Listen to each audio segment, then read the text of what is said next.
As we get started, I will share with you a bit of a personal comment, just because it's weighing on my mind, because I'm feeling a bit poignant being here in Florida this year in February, given that 1 year ago, February of 2017, Laurie, my wife Laurie, who's sitting right over there, by the way, Laurie and I were also in Florida, and we got this terrible phone call that my brother, who was 65 years old, had passed away.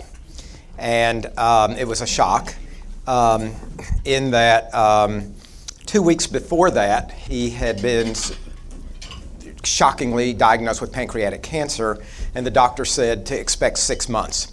And so we had already planned this trip, so we came to Florida with the expectation that we had a 6-month window. And so we're living in one shock after another here. After, the biggest shock, of course, was 2 weeks prior when the horrible diagnosis hit.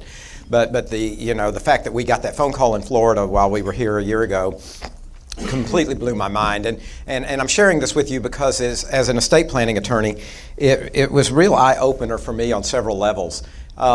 First is that I became very immersed in helping his widow and family dealing with the estate and going through the documents. And I realized, really like slap you in the face, how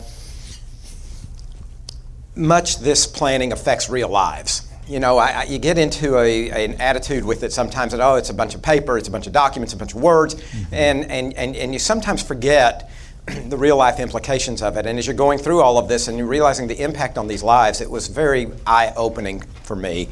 It had never hit me quite to that level before, even though I'd been doing this for almost 40 years. But I guess the first time I experienced it on that level, it was very different. Secondly, I so wish we had done a test run. And I've started telling people this because I never hear anyone tell me to suggest this to clients. But very soon after he was gone, we started discovering little things that we wish we had changed.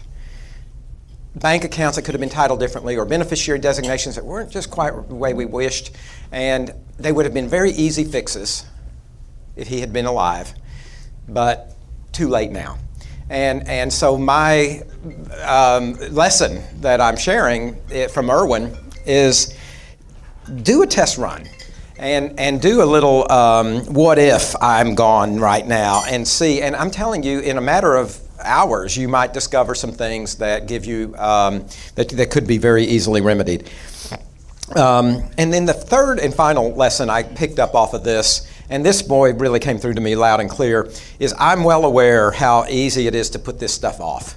It is notoriously common for people that need to do estate planning to say, I'm going to get around to that another day. And I've had many clients in that category, and I'm sure many who ever make it into the door of my office in that category. And because there's this attitude we all seem to have that we have time to do it later. And learning from my brother's story is you don't know that you have time to do it later. I mean, he had no symptoms, 0 symptoms, until he was feeling bad and went to the hospital and got that diagnosis. And then he's gone 2 weeks later.